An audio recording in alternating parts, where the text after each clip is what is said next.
Assalamualaikum warahmatullahi wabarakatuh. Nama saya Primo Lutfinanda, mahasiswa S2 Institut Teknologi Bandung. Kali ini saya akan memberikan materi dasar penyuluhan anti korupsi. Pencegahan korupsi.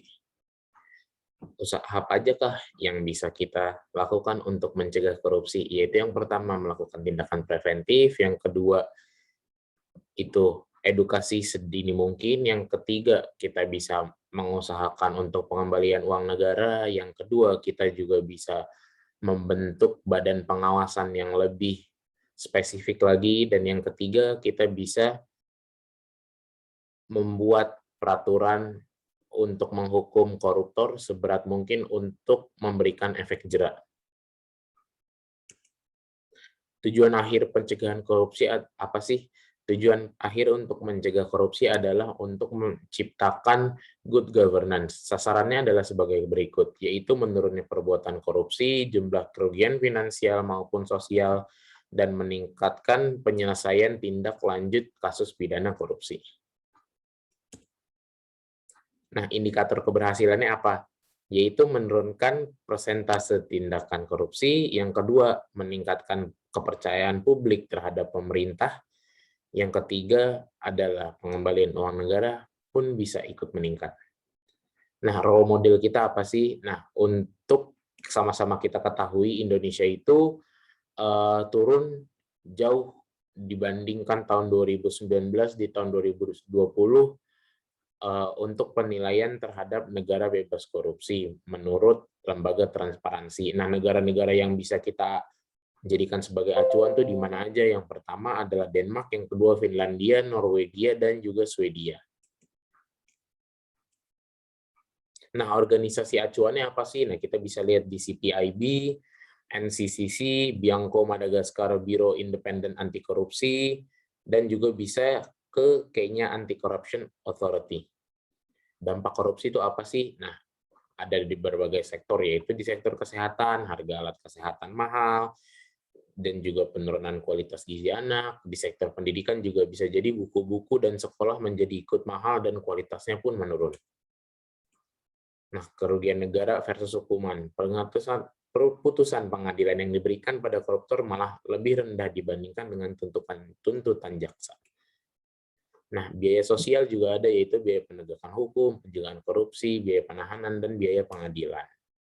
Nah, akibat-akibatnya apa? Ya, seperti sudah saya sebutkan tadi, adalah pelayanan publik tidak maksimal, pelayanan kesehatan tidak maksimal, pelayanan pendidikan pun tidak maksimal, serta pembangunan infrastruktur juga dapat menjadi dampak dari kejahatan koruptor. Nah, korupsi sendiri itu apa sih? Korupsi sendiri adalah berasal dari bahasa Latin, yaitu corruptio, yaitu buruk atau palsu, itu menurut Kamus Besar Bahasa Indonesia. Atau yang biasa kita tahu adalah korupsi itu sebagai bentuk kejahatan, ketidakjujuran, dan penyimpangan dari kesucian menggunakan jabatan untuk kepentingan pribadi. Nah, di sini ada beberapa faktor-faktor dan ada beberapa teori-teori menurut Robert Klitgard, Jack Bolon, dan juga Donald Creasy. Dasar hukumnya apa? Yaitu serangkaian tindak untuk mencegah dan menanggulangi korupsi, upaya koordinasi, supervisi, monitor, penyelidikan, penuntutan, dan pemeriksaan sidang pengadilan dengan peran serta masyarakat. Dasar hukumnya ada di Undang-Undang Nomor 15 Tahun 2002, ada di 30 Tahun 2002, dan Peraturan Pemerintah 71 Tahun 2000. Ini ada beberapa dasar hukum lagi, dan bentuk apa saja sih yang disebutkan yang termasuk tindak pidana korupsi. Ada 30 bentuk atau jenis tindak pidana, dan kemudian dikelompokkan menjadi 7 kelompok, yaitu pertama, kerugian keuangan negara, yang kedua, suap menyuap, yang ketiga, penggelapan dalam jabatan, yang keempat, pemerasan. Gratifikasi, uang pelicin, dan penyuapan juga termasuk tindak pidana korupsi. Strategi pemberantasannya itu apa aja? Yaitu represif, perbaikan sistem, edukasi, dan kampanye.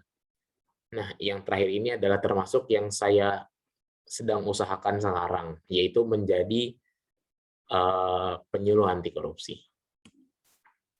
Rencana pemberantasan itu apa aja sih? Bisa kita ambil dari kata SMART, yaitu specific, measurable, attainable, relevant, dan juga timely.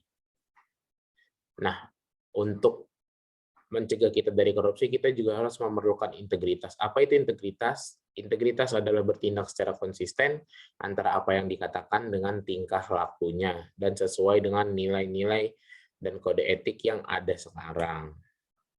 Terima kasih atas perhatiannya. Semoga penyuluhan ini bermanfaat. Assalamualaikum warahmatullahi wabarakatuh.